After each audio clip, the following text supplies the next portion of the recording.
own companies, working closely with companies, but I still really, really needed education on the food business, right? Yeah. It's not easy at all. I mean, you see this all the time in restaurants. I love to watch a lot of these chef shows, Dan Ramsey, doing these people about how, it's really tough business because the margins are slim. How do you cut costs but not cut quality? Because you quality when people come to your restaurant. I've heard all that help. Believe it or not, all these SBA, all the government programs. And if you look up, I just did a quick Google based on your location, there's a bunch of them where you in your area. But you don't have a group, because I went through an incubator, and I'm going through a course right now. So there's 3 things I got. An incubator for marketing and branding, how to, you want to sell food, that's totally different than, selling stock or anything else, right? So it helped me with that, understanding my brand ID, understanding, for you, what is your brand going to be about, who's your customer, all the legal things that you have to know. And I went through a restaurant financials, because you got to just get laser focused on your recipes, on your menu, how you're wasting money, that kind of thing. And I'm also doing things for college where you can get like your food and food manager. I feel like it's all the kind of compliance stuff. There's a lot of help for people who want to get into food business, and I strongly agree with that. Probably the biggest reason people fail is they have a passion for food, which is awesome, but then there's the boring side of it, right? The boring side of making you're doing your menu and costing your menu and figuring out when you're going to cut this and when you're going to cut that. And there's a lot of free help out there. You can DM me on Twitter. I'm happy to walk you through it. And also, the more I think about it, all the stuff I'm doing is virtual, so you can even I'm in California. But even if you don't have it where you live, you could just join online and participate in all these. It's taught by chefs and restaurant owners, so they definitely know what you're talking about. So it's a great program.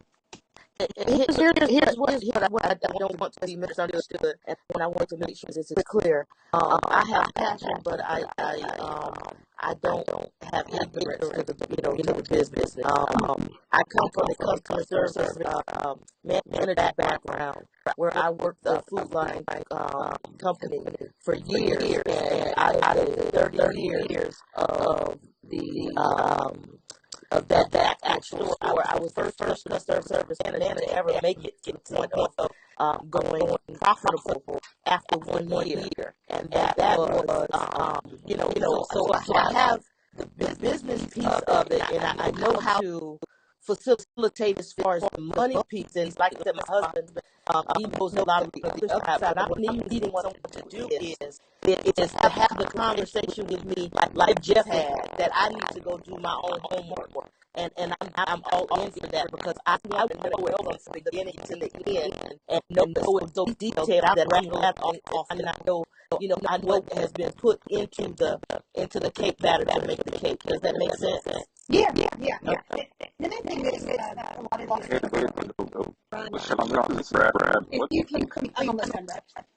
these if you're looking for loans, because it's hard to get low loans for restaurant businesses, there's programs that will favor giving loans based on the fact that you've got their programs, right? That you can say, graduate of this program, this SBA program, we're more likely to help you out. So I'll pass on the time with that. Yes, thank you. Sean, this is Brad. What do you think your biggest problem or need, or where do you really need the most help? That's the only part I'm working on here. Let me make this as plain as possible. I know the type of food that we want to serve. I know the style we want to do the cafeterias. I've got that. I looked at a facility that I know is 3,600 square foot, where part of the facility can be rented out as like a banquet multi-purpose space. I know all of that. What I need to know is how to get it to make. Oh God, it makes me sound crazy, but I'm not crazy, guys. You're amazing. It's how to take that next step. Now that I have it, and we have been catering, so preparing food, all that's easy. That's the easy stuff. I don't want to fail on making sure I have dotted every I and crossed every T. And Lily, I have already reached out to SBA as well as SCORE. I'm not sure if you're familiar with SCORE. And so I'm working with Duncan Hyler with that as well. So just trying to make sense of the foundation. If it doesn't have a foundation, the house can't stand. And LaShawn, I want to keep I got a baby I got to get to here in a bit. So I want to keep moving through this. I want to also give you another person that can help you. You heard from Eric. I'm sorry, Jeff. You also heard from Rose, both great advices, and then also Lily on the stage as well. Awesome. Frank is another mod that just came up and a long friend, and he's got the funniest bios. But Frank, you're there, and I follow him and DM him, especially because he's an expert in grocery, supply chain, all that stuff. Frank, would you give your background, kind of like what you've done, where you're investing right now, and you always give great wisdom too. Thanks for the intro, David. Thanks for having me. Previously, I started Canada's first digital grocery coupon. I scaled that and sold it to $20 billion tech giant CGI. And now what I'm doing is, I'll see some of the pictures, they're in my bio, but right now what I'm doing, what David's referring to is I'm executing, well, I guess I should say trying to execute the largest retail activation in history, and I'm either going to, or I'm going to be globally known as the guy that screwed the whole thing up. But it's pretty exciting. There's a large amount of people involved. There's a publicly traded company involved backing us, a privately held company that's involved backing us. If you want to shoot me a DM, I'd take a candid with you. I didn't hear anything of what's going on. I just jumped into the room. If you want to shoot me a DM, I'd be happy to have a quick chit chat based off of what David said and David's recommendation. Okay, thank you for everything, everybody. Thank you so much. LaShawn, one book I would highly recommend to you, Restaurant Success by the Numbers. Look it up. It's a great book. I think it would be very helpful to you. It will give you a lot of insight into what everyone just shared with you. Thank you. All right, go chase your dream. You'll be successful with that level of passion. Asim, would you give a little bit of your background and or just a question you have for the panel here, what we can do to be of assistance? Yeah. Hey guys, I just want to introduce myself real quick. My name is Asim Marmel, and I'm a current undergraduate student at Georgia Tech, studying strategy and innovation. I'm not really here to pitch an idea, but to kind of pitch myself. After working with a startup for the past few months, I've gotten pretty interested in VC, and now I'm really looking for an internship with a VC firm. I've been cold emailing, DMing on Twitter, but I haven't really had any luck securing an internship. So yeah, now I'm here asking the several VCs in the room directly, which is kind of really terrifying. If they perhaps I could take a chance on hiring an intern for the summer.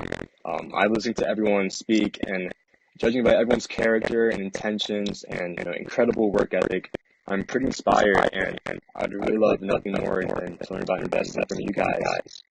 So yeah, if you're interested in a highly motivated intern, for the summer, or someone who might need one, please let me know. I really appreciate it. Thank you guys.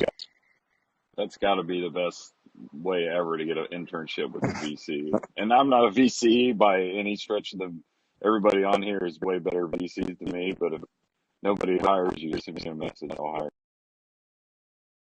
Boston, where are you located? I'm in Atlanta, Georgia.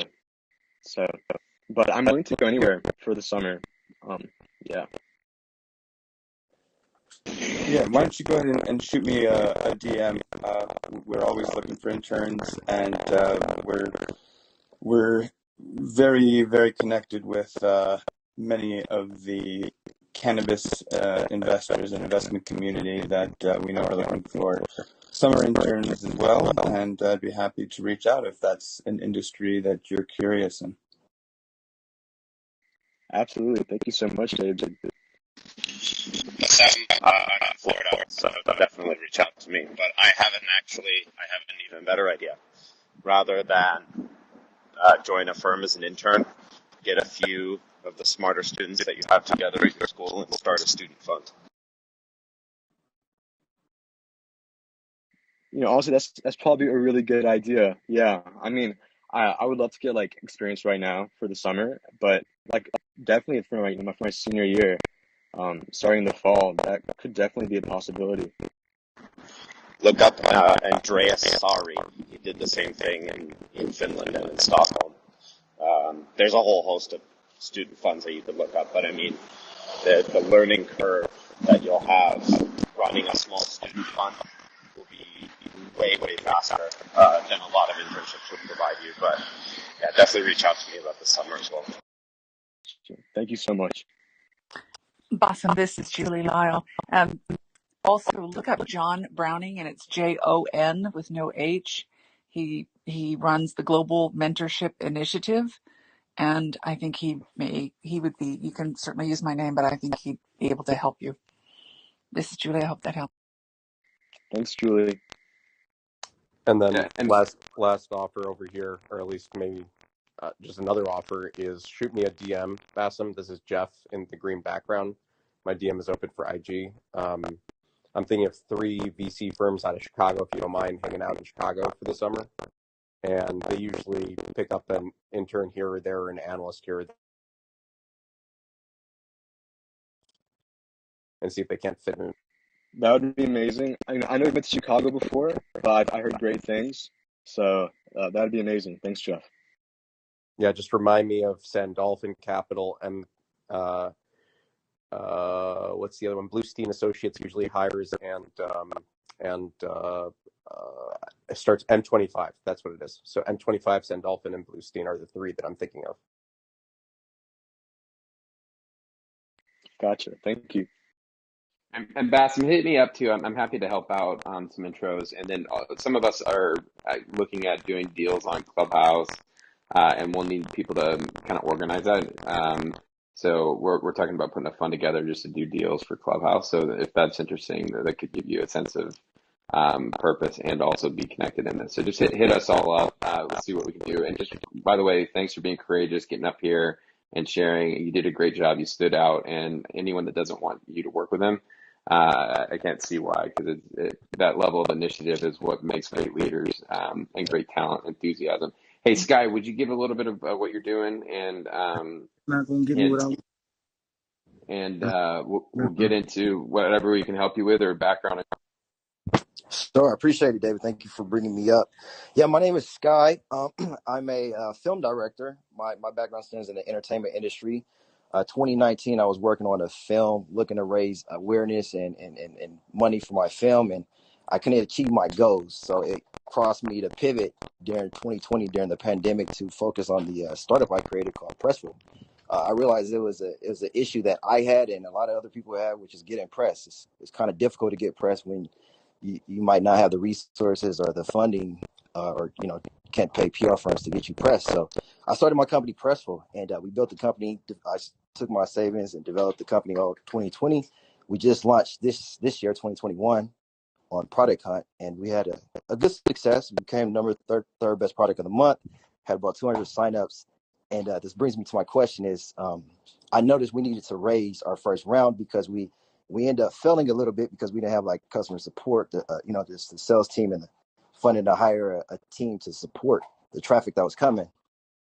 So VCs did reach out, and we have a VC on board. They're looking for projections. So my question is, how can I provide projections knowing our sales came from, just like the referrals and the Product Hunt launch? Hey, this is Guy. I've got a recommendation for you, which is one thing I've seen is a lot of MBA programs right now have really good programs. Oh, sorry, the cat's scratching something.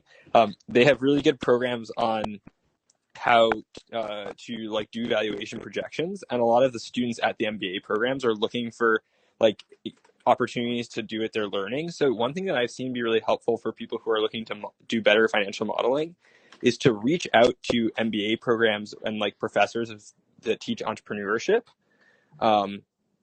because those people often are able to like introduce them to some students that can really help with that modeling, because I think it varies a lot based on some subtle stuff. but partnering up with MBA students and like universities like that is a great way to sort of gain a little bit of like knowledge that you don't have to compensate usually with money in any way. This is Julie. Were you? One of the things I wanted to suggest to you, Sky, is look up Alexander Jarvis. His email newsletter is so powerful for startups, and he provides you with not only it's very digestible. He'll provide you with financial templates to do some of your modeling to predict your unit economics, but he also provides you with explanations of what are investors looking for? What are the kinds of dynamics, or what are the kinds of growth rates that they're looking for? He gives you contextually, not just the templates, but contextually why it matters and how you should be thinking about it, like an investor is going to think about it. So when you're building your strategy, you have that thought process behind you. Also, there are a number of other startup resources that you'd be surprised online what you can find from a number of the accelerator organizations, the founders funds, etc. And they have tips, tricks, tools, templates, all of that. And I'm happy to forward them on to you if you want to hit me up on the DM, and I'll get your email or something. But you can find it yourself if you really look for it. There's a ton of them out there. But start with Alexander Jarvis. It's the absolute best. And whatever you do, get on LinkedIn, follow Brad Feld, and he's on Clubhouse as well. But he is amazing for startup insights and advice. This is Julie, and I hope that's helpful. Definitely helpful. Sky. Hey, Sky, this is Rose. Congratulations on your endeavors. I think that's fantastic. I have a client who is actually in stealth mode right now to provide pro formas and projections and financials for early stage companies, and it is phenomenal. Would love for you to get on to their platform and kind of test them out. It sounds like a perfect match in heaven here.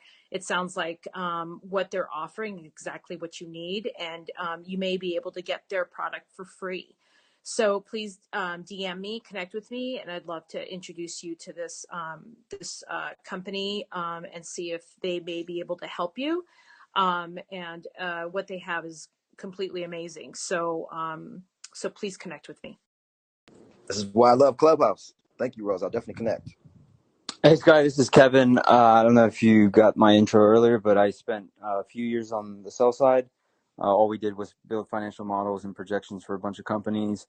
Now I had to do a brand new bottoms-up model for my company now in the liquid biopsy space. I'd say a couple of pointers that I can give that might be helpful for some of the people in the crowd as well. You definitely want to start with a higher level market model and trying to understand how big your total addressable market is, because that will give you some idea about what the upside revenue opportunity for your business is. Looking through your website, it looks like you have like 4 or 5 different revenue options starting from $299 all the way up to $1,000 plus. So that would, once you have the pricing down, you have to understand what your volume might look like, and then that will you'll have to use kind of some type of projection model based off of the type of clientele that you're targeting. So whether it's companies, whether it's individuals, you can look at population numbers, companies sizes, what the typical range is, how much of a company's budget do they spend on PR efforts.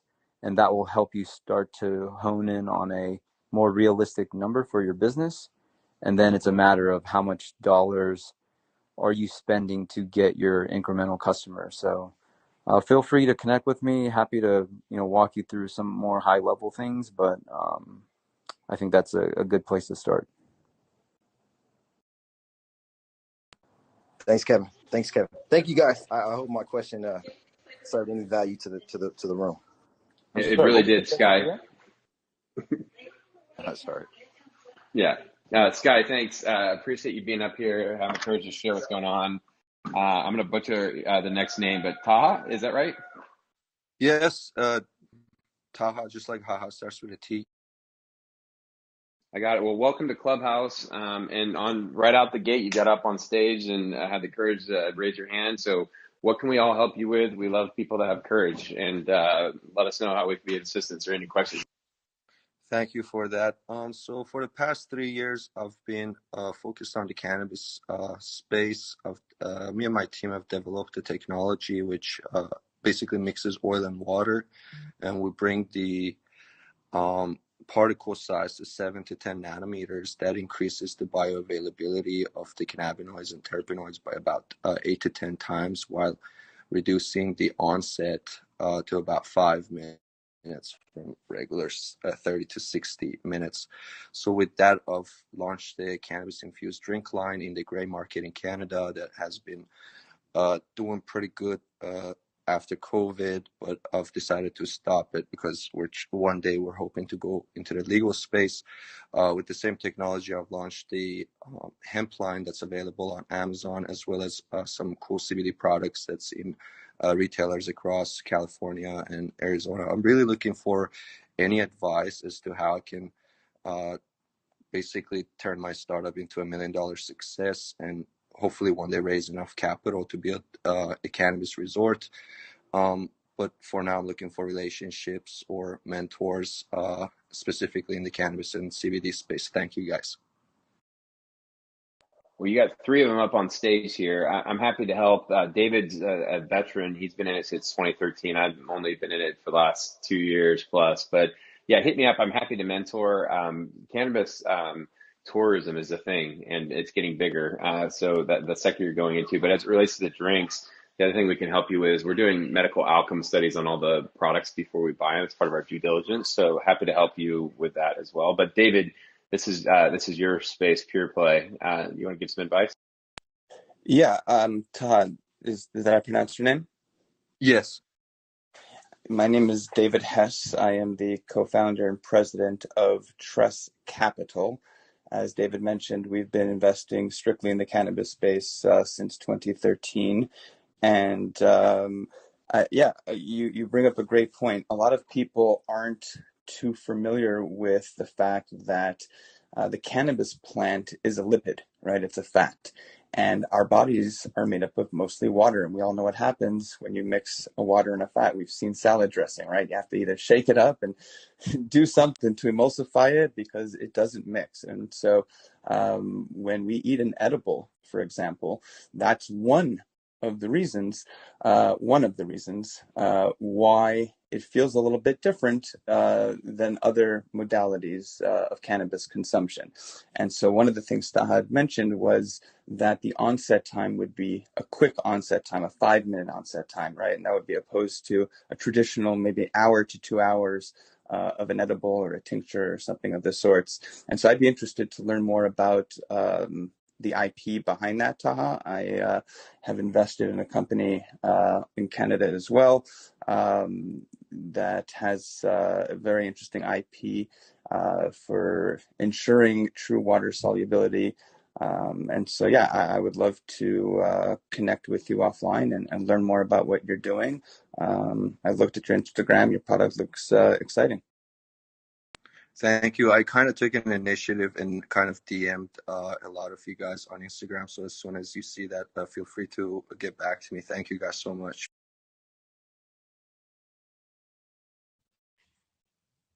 Hey, Todd. Jennifer, are you there as well? I know you're muted over there. All right, still muted. So I interrupted someone. Someone else was going to give someone. Yeah, it's Ted. Hey, Todd. Taysir from Vancouver. The one recommendation I have is reach out to, there's some angel groups in Vancouver, but also some out this way in Toronto. A lot of them will happy to have a meeting with you and just kind of talk through like some steps, and you can bounce ideas off the groups. So you don't necessarily have to pitch anything. You can look for advice. And so if you want to reach out to me separately, I can give you some ideas, but hope that helps. Will do. Thank you so much. All right. Well, Todd, thank you for being up here and having the courage to step up and let us know. Hit me up. I'm happy to help, like I said, with those outcome studies or anything else. Connect in the space. I know a lot of people on the supply chain too, but David's your guy for sure. He's the domain expert here. Sammy, would you give a little bit of background on yourself? It looks like you got a background from Google, so you're the one that makes these visions happen. So would you share a little bit about that and any questions you have? Sure. Happy to be here. Can you hear me all right? Yep. Great. So I have been with Google for a couple of years and now working at Vanguard as a principal tech lead for financial services. Me and my co-founders, we have been working on the next generation of market analytics to empower retail investors to be able to manage their capital themselves. So my co-founder Reza is here as well, and we wanted to look into see like exactly what specific VCs would be relevant to us for us to pitch our idea, our product to, and also wanted to get a better understanding of how much we can raise in the seed round. And Reza, if there's anything else we wanted to add, if you can chime in. No. I think you're right. This was our question. Hey, Dave, can I chip in a little bit here? Yeah. So my first question would be like, can you tell me a little bit of what kind of stage are you in right now? So the product, where it is? Can I answer? So right now we have an investment management company that we are managing individual investors' capital, and we have built the prototype. We are trying to basically productize the product and essentially go after basically getting subscription clients. And do you have a sort of a deck of your roadmap of where you're going next with this raise? We can put it together, yes. Yeah, okay, like seems like, yeah, I would love to get in touch with both of you. I personally, one of my partners is a proprietary trader, which also has built his own trading platform. And we work also with prop trading firms to actually validate some of these, trading platforms, financial management and data analytics platforms, and we bring them as an investors as well. So I would love to hear a little bit more about it. Sure, and just to be clear, we are managing funds for ultra high net worth people, and we want to scale that to the other population as well. And then also we wanted to get some advice on the business model, and I think Josh, you wanted to say something as well. Yes, Tammy and Riz, I was going to say let's definitely connect offline. Our latest fund, we're working with some cyclical asset reallocation algorithms, and so I'd love to hear what you guys have going on, if that's a... Sure. That sounds great. Thank you. Well, Sammy, thank you for sharing. Hopefully you're complete.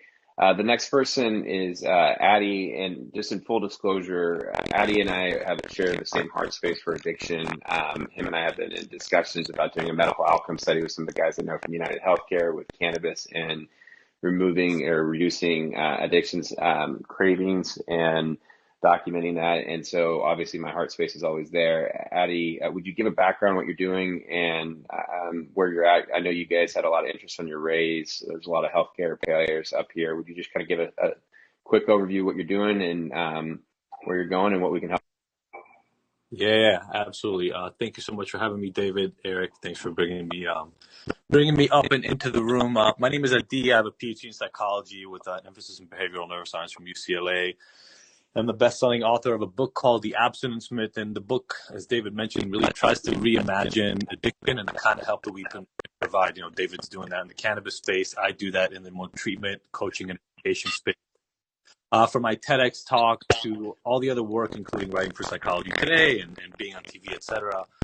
I'm really fighting the role of shame and stigma in addiction. A lot of us, when I talk to people in rooms, almost everybody's been affected by addiction, either directly or indirectly, right? There's about 50 to 60 million people struggling in this country right now. And so what I did 3 years before COVID hit was create the first online remote platform that is smart and individually tailored. And I call it Ignited. We have a podcast by the same name. As Eric mentioned, we're in a seed round. His company, Branditize, is one of the first investors in. We're about $270,000 into a $1 million raise.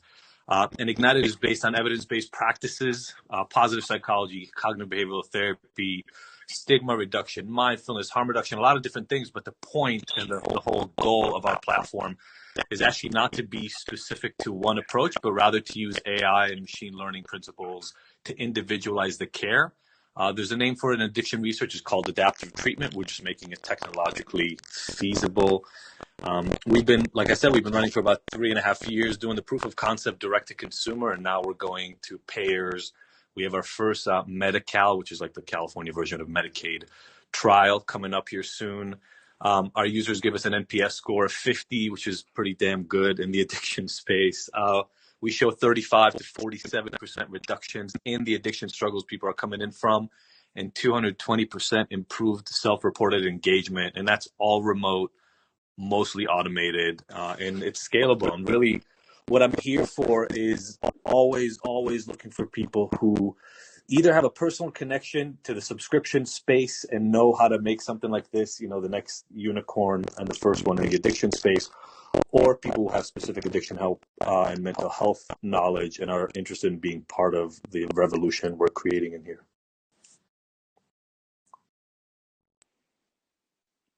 Yeah, that was incredible. Thanks, Abby. Can you, excuse me, can you specify the needs a little bit more? Like what you really need help with? I know there's a lot smarter people that can help you on this panel, but I'd love to hear like more clearly, like exactly what you need help with. Including cash needs. Yeah. So we're doing $1 million raise with a very specific goal. We're trying to finish it off by the end of April because September is recovery month. And I've bootstrapped the entire company to date. As mentioned, Eric and his amazing Branditize company are one of our investors. So they've really been instrumental in supporting us from the marketing and advertising standpoint. But I came from an academic background to essentially bootstrapping a SaaS company. As you can imagine, that leaves us with needs. So we have internal needs for internal development team. That's part of what this $1 million raise is for, and finishing this platform. And so that's, our need is really around the cash, but also expertise in subscription businesses and for people who know how to operate within the payer. So by that, I mean, primarily insurance companies and government contracting like Medi-Cal, Medicaid, things of that nature. Thanks for that question, Brett. You're trying to disrupt government contracts, Medicaid, that's. Yeah, I mean, we did our proof of concept direct to consumer. So we really thought, I came from the traditional space. I used to own and operate a rehab. And I really wanted to make sure that we can even do this remotely. So over the last 3.5 years, we've proven that we can. But direct to consumer is just not the way to do this. We have to go to the big insurance companies and be able to get in there. So for that, we're going to, that's part of the reason why I'm interested in David and I are talking about doing a trial. They need data.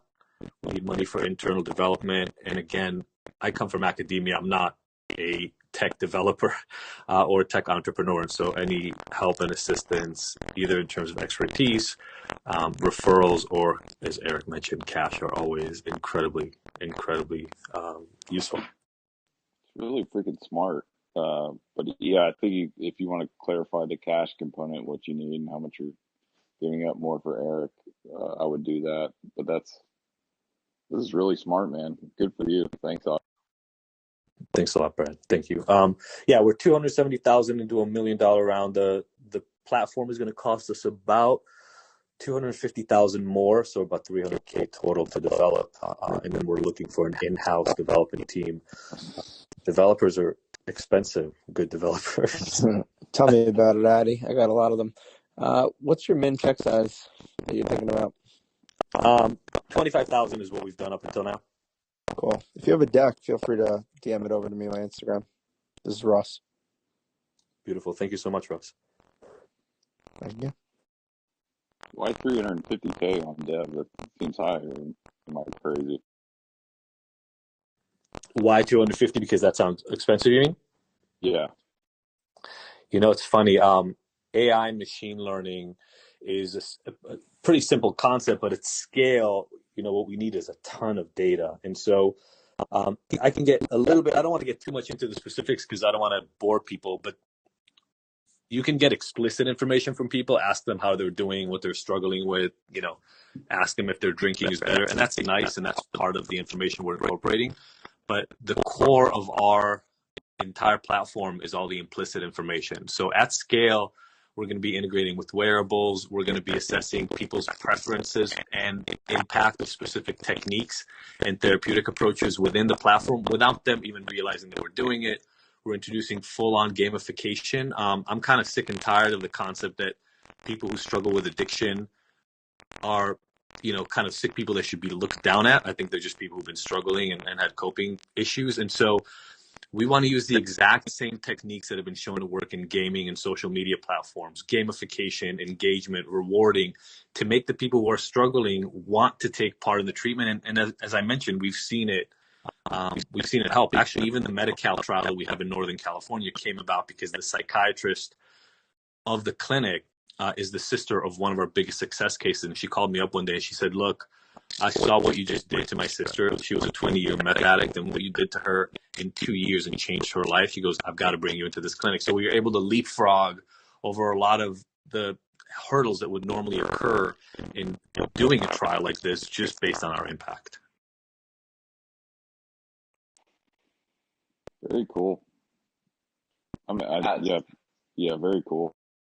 It is really cool. And Emmanuel, I know it's 11 o'clock your time, but if you're there, we're going to be launching a friend out of the United Healthcare. Are you there, Emmanuel? Yeah, I'm here. Do you want to talk about what the background he's doing? I don't know if you heard what Adi's doing, but Adi, you should connect up with Emmanuel because we're going to be launching his background, and he's head of the United Healthcare's innovations. Or he's part of that whole group right now. Yeah, I'd love to. One of our advisors is Brad Meldick.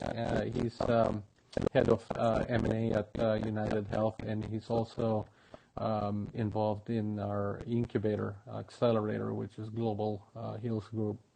So, yeah, we should chat. Well, I'm just sending you a message on Instagram, and I'd love to connect. Thank you so much, Emmanuel. Thank you.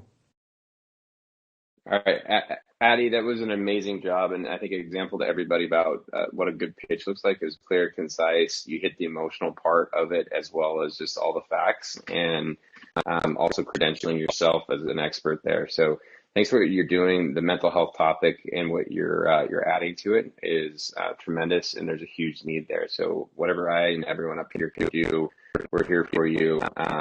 We've got a few new mods up here, so I think we're gonna make some introductions. And Julie, our favorite Julie, is gonna help me a little bit while they introduce themselves, and I gotta get my little daughter down to bed because I'm a single dad tonight. So she's gonna help a little bit there. And so Julie, I think both Neil, Lily, Tim are both up here, and then we can get back to questions from the rest of the audience after Adi, if that's okay.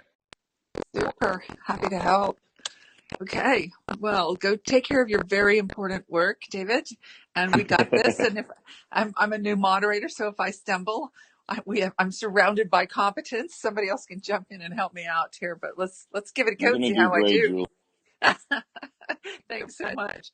Okay. So Neil, let's have you introduce yourself, if you would, please. Hey guys, yeah. So I'm an entertainment attorney, bridge a bunch of brands and notable people. I'm an investor, mostly the earliest, riskiest stages of companies, 6 directly from Clubhouse. I've been on for about 3 months, and I'm the CMO of Select. We have a bit over 10,000 members, average annual incomes of 320,000 plus, and it's essentially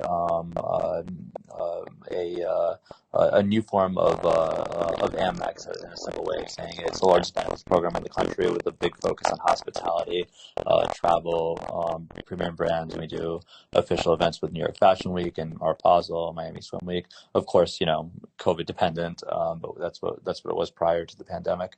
And yeah, I hold a number of advisory positions, and I'm very supportive of founders of our portfolio companies. That's terrific, Neil. Thanks so much for that. And beyond just the founders of your companies, is there something in particular that you personally are passionate about that you'd be willing to share with the room? Honestly, across the board, I mean, I do have an affinity towards fintech. I've been around, more of a client of the hospitality industry, but a lot of close friends there. I've been getting a lot more involved with CPG because there's a huge overlap between that and my company Select. But honestly, like across the board, I really enjoy being a part of. I found that I've added value in companies and basically any field. So it really just depends. If I find that value add, then I'm happy to do it. Super. Thank you so much. Okay, Lily, over to you. I've had the pleasure of sharing rooms with Lily and modding with her just a couple of times, but it's been nice just getting to know you and listening to you and learn from you. You certainly have such a deep background in mentoring startups, and I think you have an incubator that's taking applications at this point. Is that right? I do, and thank you so much, Julie, and I really appreciate always listening to you as well. It's been great actually being on this stage. So many amazing people here, and yes, we have an incubator called Propel Program, and we focus and mentor, coach underrepresented, underestimated founders, and I just have a real love for that, and actually see some familiar faces up here right now. Actually, Susie helped us out. She got us a latest amazing founder, so they just joined. So many thanks to Susie. Susie's got an amazing heart and talent for recruiting, and so I'm glad to be here. Wonderful. Well, we're delighted to have you with us, and look forward to some of the gems that you'll drop this evening, I'm sure. Now, I guess, Taha, you've already spoken. Monica, I don't believe we've heard from you. Did you have a question for the group? Hi, how's everybody tonight? So I actually wanted to reach out to you guys, and I came into this room because I work for a healthcare system over here in Pittsburgh, Pennsylvania, Allegheny Health Network, and I am one of 4 people who work for the Department of Innovation. It's something new, but we have our very first cohort. We started a partnership with Innovation Works out here called Alpha Lab Health, and it's a healthcare and life sciences accelerator. And we have our very first graduating class going through the cohort in June, and we are going to be having a nice, kind of like a graduation ceremony for them, but we're going to invite these VCs to come so they can present what they've learned through the cohort, their concept, or their product that they've developed through the cohort. And I basically just wanted to know if anybody is interested in perhaps attending. It will be in person and also held virtually. And what is the best way to get a hold of anybody if they would like to participate in that? And also just enjoying this room and just hearing everybody's stories, and that's all. Hey Monica, this is Tim. I'm from Pittsburgh, Pennsylvania, actually, so I'm always looking for an excuse to get back and do a lot of healthcare. So I'd love to. You can hit me up on Twitter. I'd love to participate. Thank you. Yeah. This is Monica. This is Emmanuel. We have a partnership with Benjamin Franklin. That's in Pennsylvania. I don't know if you know them. Yeah. Okay. Yeah, that's where Innovation Works gets their funding. Oh, okay, great. So we're family.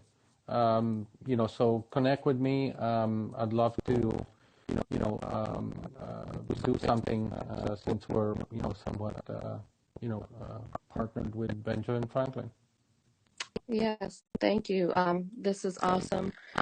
Also, I will have more programs that I will be bringing out and developing with Allegheny Health Network.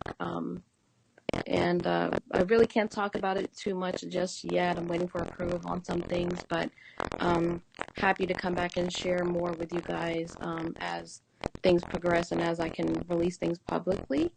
But this is an awesome group, and I'm very excited to connect with you guys. Yeah. The other one that I want to bring with me is Logan Capital. They're based in Ardmore, Pennsylvania. So they do co-invest with us. I'd That's be as well terrific. connected with as Emmanuel when I grow up, by the way.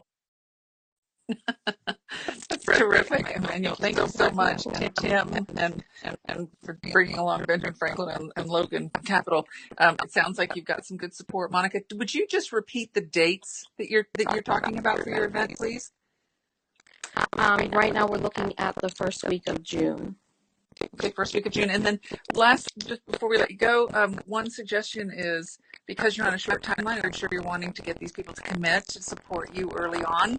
I would suggest you look at your profile and call that out in the top 4 or 5 letters with a quick call to action or a way to reach you with the dates very, very clearly located. Because as you're going from room to room and people are looking at your bios, they'll see an opportunity to support you, and I think you'll get more takers.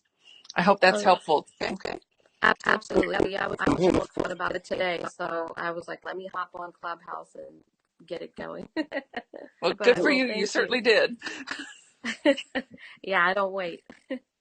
Did somebody else want to jump in? Yeah, John was. Yeah, I just had a question. It's kind of a crazy question. I'm actually good friends with Vincenta Gaspar Yu, Dr. Yu. Do you know her? She's the president of the Allegheny system. Yes, I do. Oh, I'll have to reach out to her. Yeah. I haven't seen her in a long time, but I'm just kind of curious. She just got her position there last year, I think. Is she involved with your program? She's not. I actually work under Dr. Cohen. He's the former president of Allegheny General Hospital. I think she's at Valley. Yeah. Okay, thank you. Thank you, John. All right. Now let's see. Nick, I think you're up, and it looks like you're new to Clubhouse. Is that right? Nick, are you with us? Yeah, hi, how are you? Oh, we're doing fine, Nick. You've only been with us, what, a day? This is your first day? Yeah, like 4 hours. So I'm very new, so I hope I don't get the etiquette wrong. So forgive me if I do. No worries. This is a very, very comfortable room, Nick, but 4 hours on Clubhouse means your training wheels are off. So give it a run. How can we help you? What's your question for the panel? Well, I want to introduce myself and just sort of say this is the first time I'm speaking, but I was listening in and I was really inspired and moved by a lot of the things that have been said already this evening, particularly about mental health. And I think it's really brave of people, especially in this arena, to open up and be honest about that. And I think we all need to do that more. A few years ago, I went to the Amazon rainforest to do ayahuasca, which was the single most terrifying but amazing experience of my life. And I did that to help with my own mental health struggles. And the reason I'm mentioning that is because one of the things it helped me to deal with was a lot of the guilt I felt around the death of my grandmother.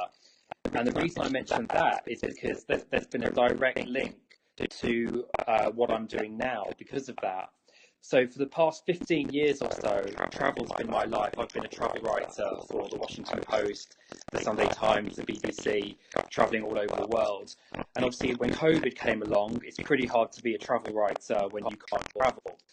So inevitably, with everything that was going on in the world, I was thinking a lot about my grandmother. And I realised how little I knew about her life and how I wish I'd asked her more questions before she left us. But I always thought we had all the time in the world, and of course we didn't. So I spent all of lockdown last year launching a company that helps people tell their stories, their life stories, their biographies, in a bid to preserve these amazing stories that would otherwise be lost.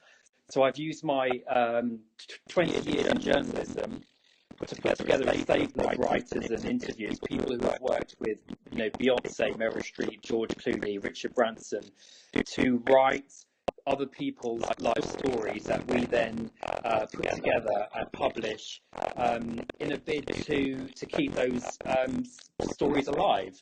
So I just wanted to share that with the group, and I hope I haven't been speaking for too long.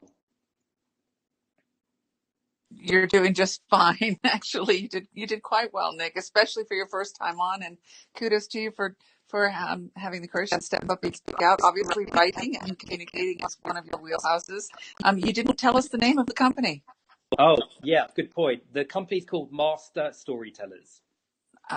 Wonderful. Is there anything that you would like to ask the panel, or is there any way that we can help you? Is there one particular milestone that you're trying to accomplish in the next 6 months that perhaps you can get some guidance from this august group here today? Yeah, thank you. Well, I mean, at the moment, we're just trying to spread the word and to grow and to show some traction ahead of raising some money later this year. We only really launched about 3 months ago, and we've got customers all over the world already.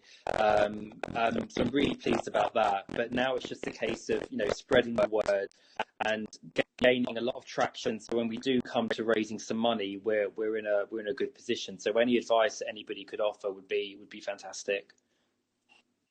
Does anyone in the panel? Go ahead. Yeah, it's Brad. Phenomenal job, by the way. But what does traction look like? What do customers look like? What does growth look like? Like, what exactly would the business look like? I'd love to understand that before I give any advice. But awesome job on this. Oh, thank you, Brad. That's really kind. Well, I mean, obviously, we want to have multiple books coming in every month. We've sold about 10 books so far. And these aren't cheap products, so this is not an impulse purchase. This is something that people will go away and think about and consider. The offering we have is quite unique. So you'll be interviewed by somebody who's interviewed the biggest celebrities in the world. The manuscript will be written by somebody who has written for the biggest newspapers and magazines, best-selling authors. Your book jacket and front cover will then be designed by somebody who spent 20 years designing magazines at Condé Nast. So it's a premium, high-end product. We're really going after sort of CEOs, people that have a business story to share, people that want to share their professional story with their family and friends. So it's just about, word of mouth, I think, will be key for a product like this as well. So I guess that all comes down to what I mean by traction. How many customers would you like to have? And you don't have to share, but what are you going to charge for a customer? Because this is really cool. Oh, thank you, Brad. Well, we have different packages. We have bronze, silver, and gold. They obviously go up in price. The idea is you get the same level of talent regardless of which package you choose. The only difference is how long you want the book to be. So bronze would be 10,000 words, which is about $3,500, and then gold is 50,000 words, which is about $11,000. So it kind of depends on what you want. And then the optional extras on top of that include being photographed for the book cover by a celebrity photographer, having an audio book made, having a digital ebook made, translations, things like that. Hey, Nick, it's Carla. I have one question for you. I think it's a really cool idea. I'm on your website, and I'm just wondering if saying they're bespoke biographies is too limiting, because doing a biography is inherently the full life story of somebody, and I just wonder. I think you sort of touched on it, and it really kind of gave me this light bulb moment where I said maybe you should be offering things that are a little bit more almost bite-sized, where somebody could do. It could be a book about their business, or it could be a book about their travel experiences, or I'm just wondering if you might be limiting yourself just saying that what you're doing by biographies, and maybe if you could just offer the service in a way where people can, buy a gift for somebody that's, more specific to certain things they've done in their life, not their full life story, but just aspects of their life. Just a thought. This is Carla. Thank you. Hi, Carla. Thanks so much. Yes, you're completely right. Thank you for visiting the website as well. I hope you like it. If you actually go on to the Our Books section at the top, you'll see the different categories we have, which include travel. So obviously, I've been a travel writer for 15 years. That's my big love. The idea is we will, retell your adventure and your story of whether that's, backpacking across India or driving a motorbike across the States. An award-winning travel writer will write that as a book for you. We also have a business and careers section, tributes for people who are no longer with us, and obviously the memoirs are the lion's share of what we do. So I do think you're completely right. It's important that it's not just biographies. We do other things, but maybe we're not making that as clear as it should be. Yeah, I would suggest bringing that forward on your site more and almost kind of selling this as a library of life. It's not just the full life story, but it's aspects of the life as well. So, and then those books could be a little bit shorter and the price point can come down a little bit, and maybe then you can, sort of increase your addressable market. Yeah, great stuff. Thank you, Carla. That's really good advice. That was really great feedback, Carla. And I'm just going to expand on that, but before we go, Nick, I hope this has been helpful to you. I'm sure it has been. For everyone in the audience as an entrepreneur, I think what we just saw was a snippet of reality that we all face. And I see it running multi-billion-dollar marketing teams. We build our own sites and we think that the message comes through a certain way. But if you have an opportunity like in a Clubhouse setting, or just where you get not friends and family, but truly objective people who don't know you, don't know your business, to look at the site, and what they tell you their impression is of what you're doing, which is what Carla's feedback, that's your reality, and that's the brand you're communicating. So any opportunity you have to get a stranger to take that quick cursory look and form an opinion or see an opportunity or see a blind spot, it's so very valuable to you. And so kudos, Carl, for that. That was genius in a bottle. Nick, I hope that was all helpful to you. We can very, very helpful, Julie. Thanks so much. Thanks, everyone. All right. I'm sorry. Did someone else want to jump in? Really cool. Thank you, Brad. That's really kind. Thank you. Nick, I'll offer one last little thing, and I don't mean to hog the mic, but having come from the insurance business, there are moments in families' lives, specifically, and particularly in high net worth families, that cause triggers for life insurance, for health insurance, things like that. And I suspect the correlation when families begin to think it's time for them to document their legacy, to do their estate planning. There are probably data sets out in the world that will tell you when to approach which customers to try drop your conversion significantly. I hope that's helpful. And then now let's go on, and thank you for joining us, and welcome to Clubhouse. All right, now we're on to another Nick number 2. Nick Zivaliani. That's correct. Thank you, and hello everybody. Thank you. I'm a co-founder and CEO of Go For It app, which is the business-to-business application connecting car dealerships and auto transporters. It's a $12 billion market with 2% annual growth. And there have been a lot of transformation happening since 2016, when digital fields are started digitalizing all of a sudden, and so many digital platforms, including Go For It app, came up. We have we have special approach to this field. We directly connect car dealership to auto transporter, and also auto transporters use smart map planning and route planning for their drivers to effectively dispatch auto shipments and manage drivers. So we have 2 founders, and we pledged our own resources and also had few angel investors, but unfortunately we didn't have a large-scale investor at this time. However, we have already a revenue which is rising. especially from our dispatch tool that is specifically for transportation companies to effectively manage their drivers. And we are looking for investors at this stage, and any advice is appreciated. And especially, I would like to hear advice regarding how to boost sales, because we reached the point when we have become more popular, and we have been advertising it through our own network, word of mouth, and we never used any broad advertising resources at this stage. But we are doing okay in terms of what resources we have. So any advice is appreciated. Thank you. Right. Thank you, Nick. So is there any of the mods on the stage want to help Nick with suggestions on how to drive his revenues? Nick, I have a couple questions. This is Ross. Are you a three-sided marketplace where you have the customer, the shipper, and then you guys buy a platform? Is that how it works? That's correct. We are a platform connecting auto dealerships with auto transporters. Got it. And the auto dealerships or just whatever was sold. And this, like, what's the longest ride for a car distribution? Is it usually hyperlocal, or we're talking New York to Florida?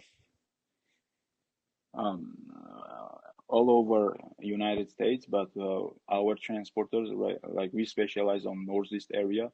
That's the busiest area as usual for auto transport. And I would say we serve online auctions. There are online auctions, and especially after this pandemic, the online auctions took away sales from traditional in-house auctions. And there is online auction that we estimate approximately 20% of their car sales go through our web platform, especially in the Northeast area. And that's how we get traction and attract new users, new transporters to our platform. But our transporters go anywhere from East Coast to West Coast, but we are prominent in the Northeast area. Got it. And what was your revenue in 2020? Not much, but traction is there. We had $30,000, and it's a $30 subscription fee per user per month. So if, let's say, the company has 15 drivers, each driver, the company is charged $30 per driver. And what we found is it's pretty useful for companies because they save thousands of dollars by saving a lot of time to effectively manage their drivers and assign them car shipments. Their revenue is not much, but it's rising every month, and we have been selling it through our network. We have never used. What would you say is your biggest differentiation? Like, because obviously there's maps. Obviously, I'm guessing you're doing some sort of GPS tracking on the driver, making sure they're taking the best route possible, saving the most money on gas. So, like, that all makes sense. But how do you pitch the dealerships, and why should they use you? Number one reason, it's this field has high middleman fees, approximately 20%. Second reason is because time has value, and 5 years ago, when dealerships might wait for their cars to get delivered in a week, in 10 days. Now they need cars to be delivered next day or sometimes within hours. So time gained more value, and so with this application, car dealerships find transporters faster than using traditional methods like telephone booking or Googling and finding transport companies and then calling them, arranging pickups and deliveries, which usually takes more time. And with our tool, they get matched within minutes effectively. Ross, did you have any other questions or anything? No, not really. I mean, if we were going to dig in further, I would. It just seems a little bit too early. I'd love to see some more revenue there before I jumped in and help you really scale the marketing side. So if you do, be happy to DM me. Okay, super. Thanks, Ross. Thanks for helping. Yeah. Nick, I hope that added value to you. One of the things what I'd like to do is try to do something to bring the energy up in the room and get our pace moving a little more quickly for when David comes back. So what I'd like to do, I'm going to give the mods a heads up that we'll take one more question from the audience. We'll continue with all the questions from the audience, but I'm going to give the mods an opportunity to think while we take the next question. And then after the next question and the discussion afterwards, I'm going to ask the mods popcorn style to give one very quick fact or snippet about a misconception about VCs and the funding process. What is something that is often misrepresented or that founders and startups are misguided in assumptions that they're making about VCs? So I'll do that after this next guest speaks with us. I think, is it Mo? Mo, are you up?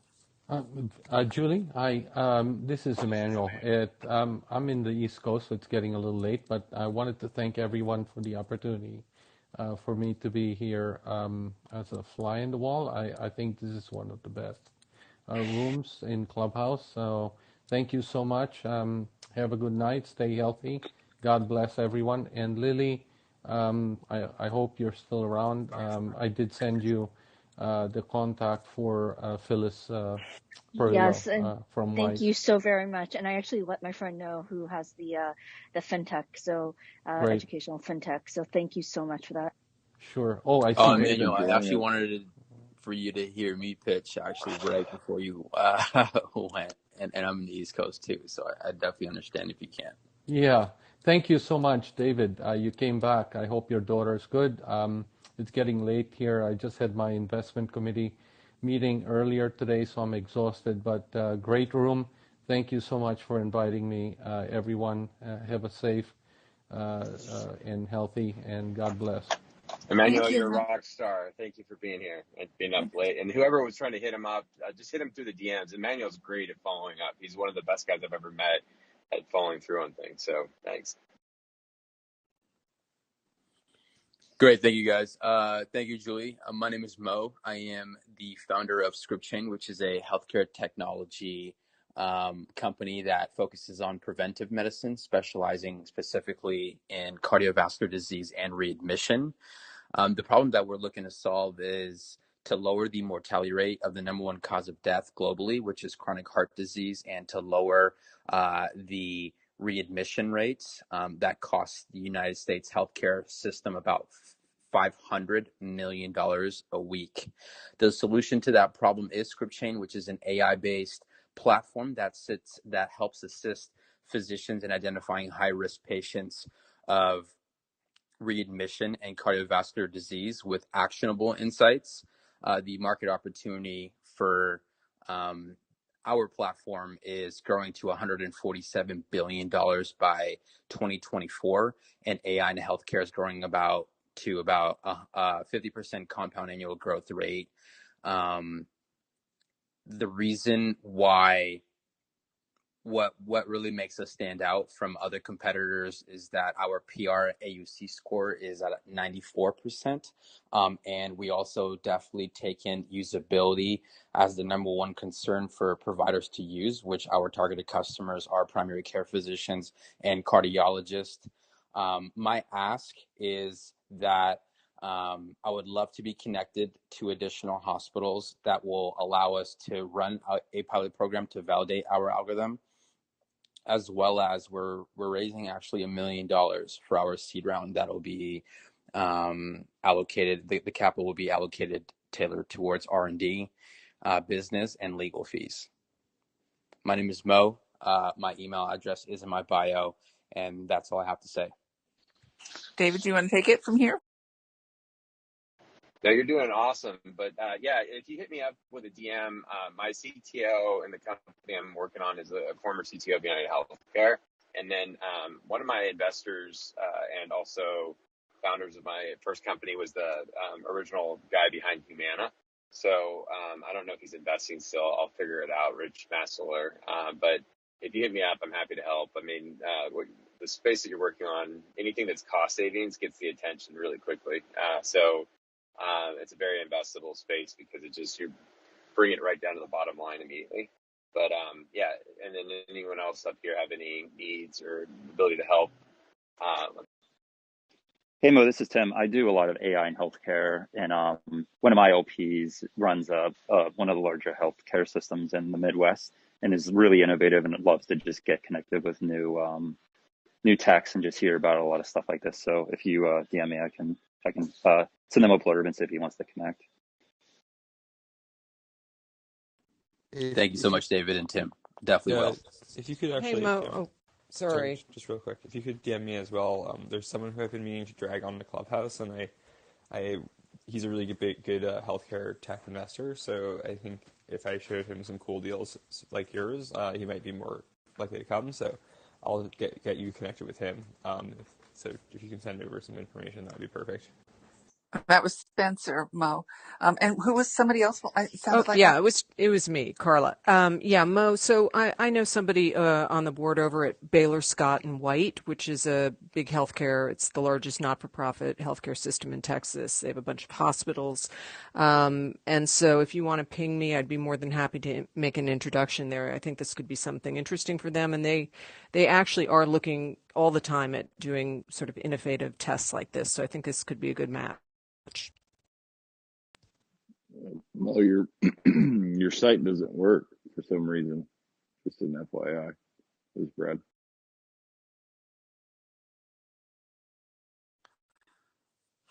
Okay, David, did you want to jump in here? Any other questions? Or I think we answered them, Mo. You've gotten some great feedback from Tim and Carla and Spencer and others. Is there anything else? Did we answer your question for you? You definitely did, Julie. Thank you so much for that. Brad, thank you for the heads up. We're actually migrating our cloud services from GCP over to AWS as we're speaking, but it'll hopefully be up by the end of this weekend. Thank you. Super. All right. Mr. Metzler, I had said just before you came back in the room that we were going to raise the energy just a bit because it's very late for our folks on the East Coast, and some of them are going to have to jump, I suspect, as Emmanuel did. So I had said that we would quickly take a quick break from questions from the audience. We'll come right back to it, but we're going to popcorn style ask the moderators to unmute their mics and let us know and give us one very short tip on what are misconceptions that startups and founders have about approaching VCs for funding and about VCs in general. Who'd like to start? Rapid fire.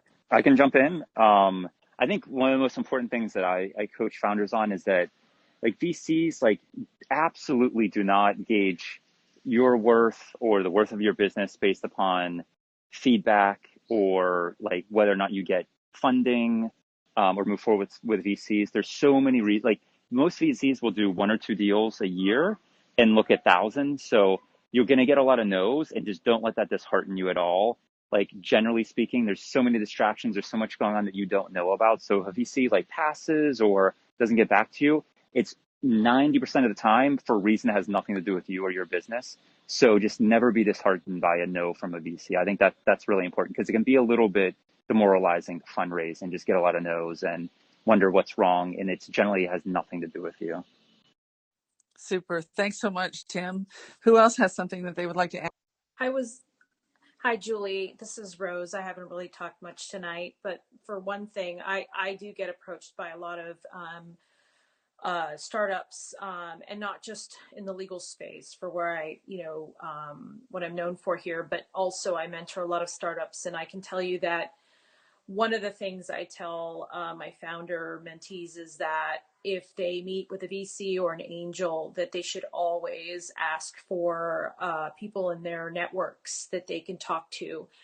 Because if one angel or VC isn't interested for whatever reason, they may have somebody in their networks that would love to talk to the founder.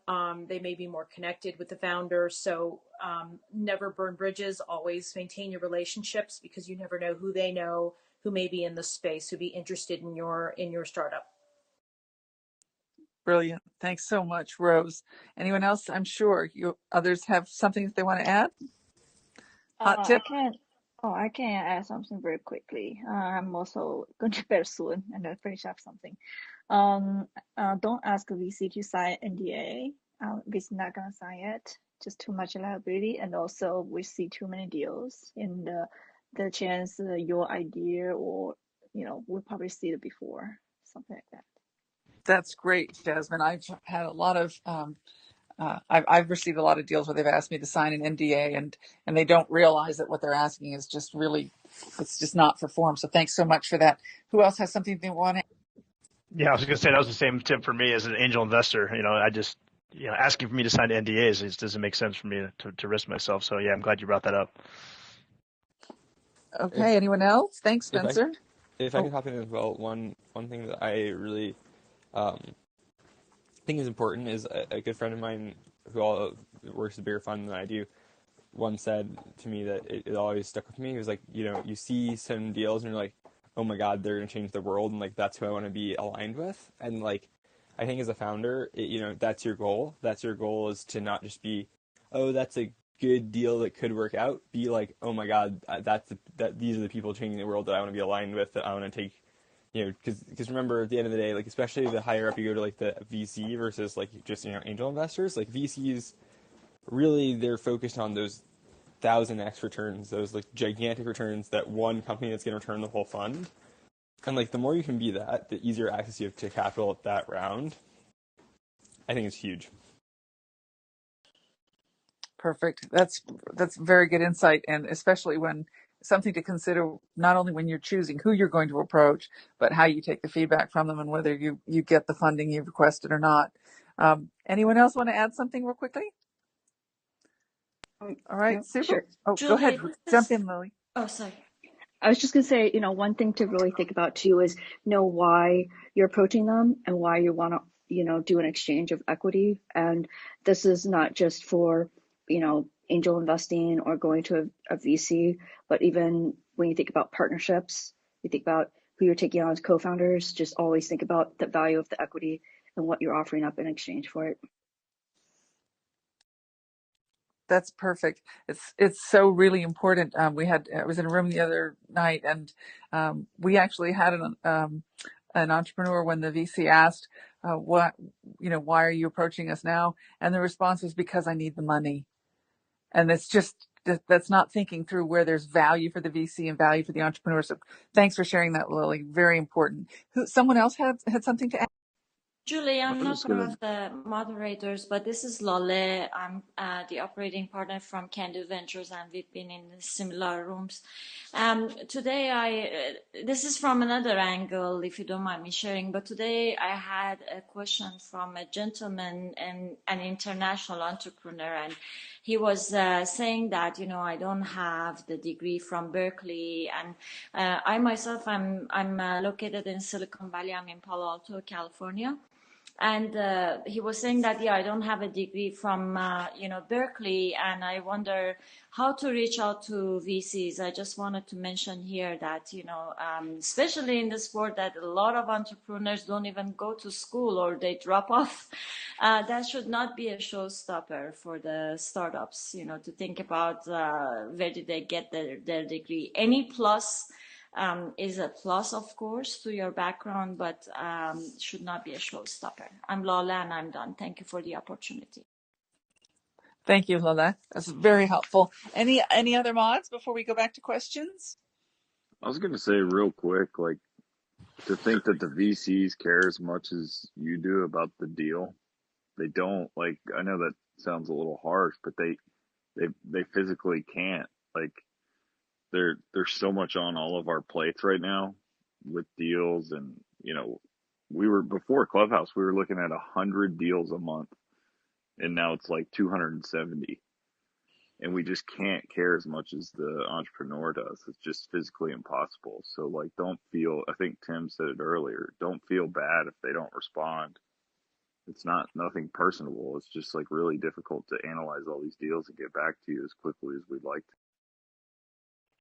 Thanks for that, Brad. That is so, so true. And I think that, for all the right reasons, platforms like Clubhouse and the way startup founders are leveraging different social media platforms make the deal flow, or the visibility to deal flow, and the traffic to VCs exponentially grow, and it's going to continue to do that. So you've got to get your message very tight, very short, and you have to be realistic about your expectations of them responding at all, much less writing a check. That was a great session. The 2,000 business plans, just to screen them up to get the ones to the right ones, and then doing all the due diligence. So there's just too much volume to actually do that. So the signal, the noise, like how do you find the ones that are there? Market fit and so forth are all part of it. But one of the signals that I always look for, and this is pretty true for every VC, is who's at the table. So I like to stack the deck. My recommendation for any founder is stack the deck with advisors in the category. Like I mentioned, that first company we raised $16 million for. We had the founder of WebMD. We had the founder of Humana. We had the founder of a technology company, Divix. All these are billion-dollar exit guys. And that's a signal to VCs to pay attention when there's nothing else there to look at. So I think stacking the deck with advisors to me has always been really helpful, because as advisors, when they come in with a recommendation to a VC, the VCs pay a lot of attention. So that's one thing that I found to get there. And then we talked about it earlier, but getting that first term sheet is the hardest. Just the same thing as getting the first check from an LP or an investor. But once that first term sheet is in, then using that first term sheet to kind of go out and shop and creating a sense of social and proof and demand is a really strong strategy, because like I said, VCs, in my opinion, don't want to be first and they don't want to be last. They don't want to look their LP in the eye and say they missed the next, Airbnb or, you name it. That's a mistake on their part. And so when another VC's at the table, it's one of the biggest signal of noises for them is like, oh gosh, like someone else is there. That FOMO comes in. There's a human design in that. So as smart as we think VCs are, they're still playing on very primal emotional sets, as much as the logic around the deal. So oftentimes we think that the misconception is we think that these are the smartest people in the room. My experience is a lot of these VCs, like I said, are lemmings in a sense where they don't have the courage to be the first check writer oftentimes, and they don't want to be the last. So finding that social proof, getting in front of them with that is a really strong, I think, strategy. And it goes for any investor, the LP just down to VCs, anyone. All of us are humans at the basic level. Wow, that is mic drop, multiple gems and good advice, David. Thank you. Genius in a bottle, like Julie says. Sorry, I had to jump in there. So, I love that phrase. Well, thank you. The other thing, if I just add my 2 cents, and that is for especially for startups that have not gone through the fundraising process in the past, do your research about not just the VC that you're approaching and whether or not their thesis is aligned with your business and where you're taking your business as well as your values, but also just do research to understand the VC dynamic, what they're up against and how their internal organizations operate generally. And you don't have to do that for each one of every single VC, but generally a knowledge and an understanding and appreciation for the fact that the individual that you're meeting from that VC firm at some point has to justify the deals that they commit to a bevy of limited partners who have invested their money into that VC's firm or that particular fund, that round of their own.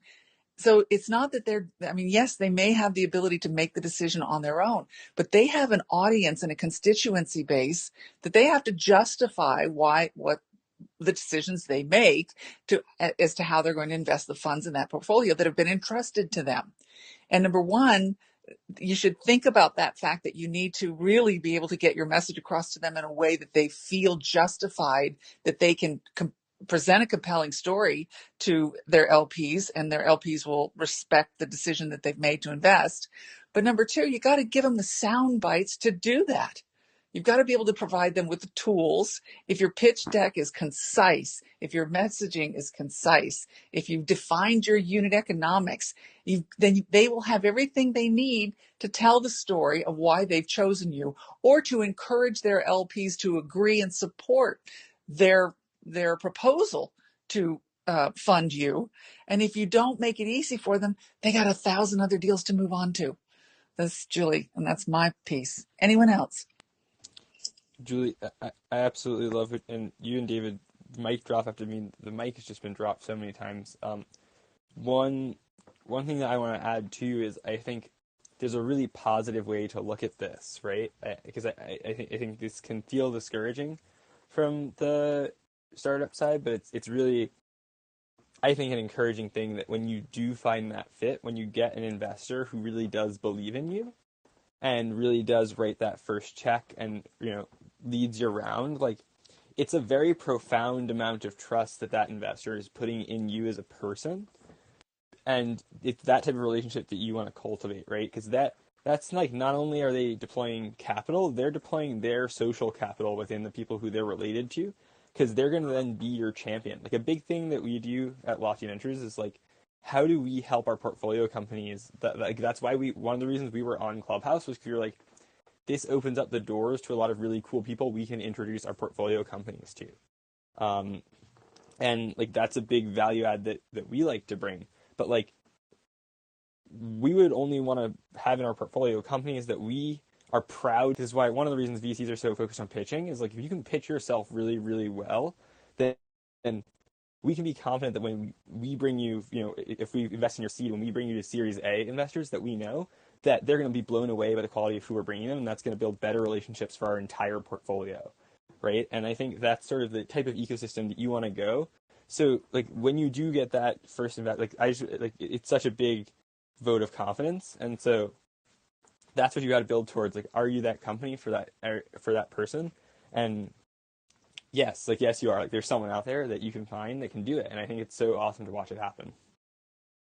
Well said, Spencer. You said it much, much better than I did. So thank you for clarifying That's that. when you thought Spencer couldn't get any smarter.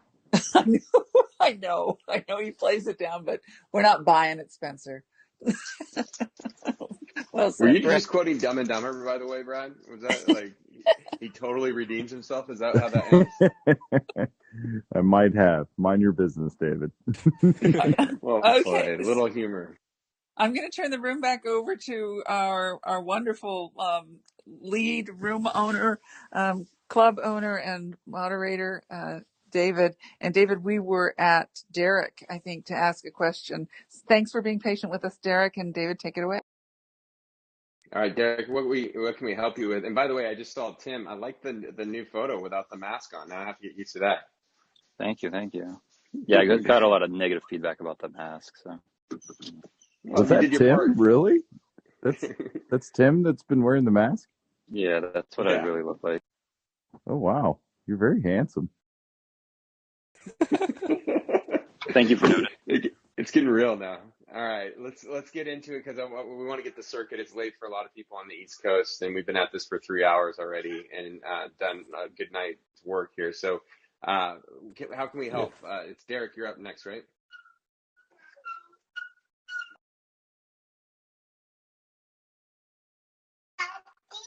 Is it Derek? Are you up next?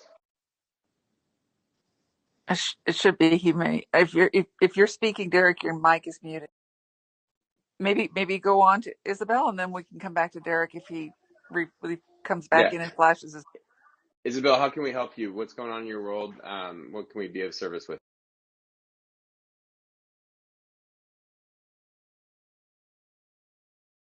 Are we 2 for 2 now, or is it like a technical issue here? I think the Dumb and Dumber joke put everybody to Sorry, sleep. I'm here. Thanks, guys. Just have a quick not a question, I'd just like some advice. Shout out to Tim, I think said he's a Pittsburgh guy. I spend half my year in Pittsburgh, half it in London. So Pittsburgh definitely stole my heart. So just a little bit of background. I'm a former professional soccer player, turned entrepreneur. I've recently taken a step back from soccer to start my startup. I've been working on it for 14 months, and I continuously saw a problem when playing and coaching around fitness testing. Just it's super inaccurate, super outdated. So I've actually taken the 3 most widely used fitness tests across 20 different sports and automated them using a hybrid between software and hardware. And just recently started to look towards raising capital, so a pre-seed round of 500. But everyone keeps telling me I'm a little bit too early, or I'm not the right fit, or there's too much competition. However, there actually isn't any competition, because I no one else has done what I'm doing. We do have competition, just not direct competition. So just a little bit of advice, or if anyone has any sort of network connections that they could send my way, just in regards to raising funding. I am early, however, I have done a lot of testing on a prototype. So yeah, any feedback or advice would be great. Can you explain again exactly what you do, or what your company's trying to accomplish? Yeah, so at the minute, fitness testing for a coach or an individual athlete is done by sort of pen and paper, stopwatches. It's super inaccurate. You can't save it and you can't compare it. So I've automated fitness testing. So I've got one single coach can fitness test up to 40 players at once, and save the information on an iPad and compare it throughout the season. So I've taken 3 of the most popular used fitness tests: the beep test, the yo-yo test, and the Cooper's run. If you've ever run any of them, they're widely used across 20 different sports, and just automated them. So giving the coaches more of an accurate way to fitness test their team and their players. And how are you doing it again? So like sorry, I didn't quite understand, like a BB test and a yo-yo test? A beep test, yeah. So I've got sensors we place on the floor. As a player runs across or next to the sensor, it will pick up the player's movements and send it back to an iPad. So one coach can fitness test a large team. So I come from a background of soccer. Normally there's a squad of about 30 players. It's difficult to test 30 players and get accurate data that you can save. So my device allows you to save up to 30 players' data and compare the fitness tests throughout the season. Interesting. Yeah, I mean, a good friend of mine, he sits on the board with CONCACAF. He'll probably kill me if I send him another one from Clubhouse, but he started LAFC. It's a premier MLS club. Really, really phenomenal guy, and he's open to everything. But like I said, he's ready to kill me because I've sent him 17 things from Clubhouse. But you sound like an awesome person. You're trying to accomplish something really cool, and if I can help, I will. If you send over what you have, I can send it over to him, see what he thinks. Yeah, 100%. I'll send you a deck over Instagram or Twitter.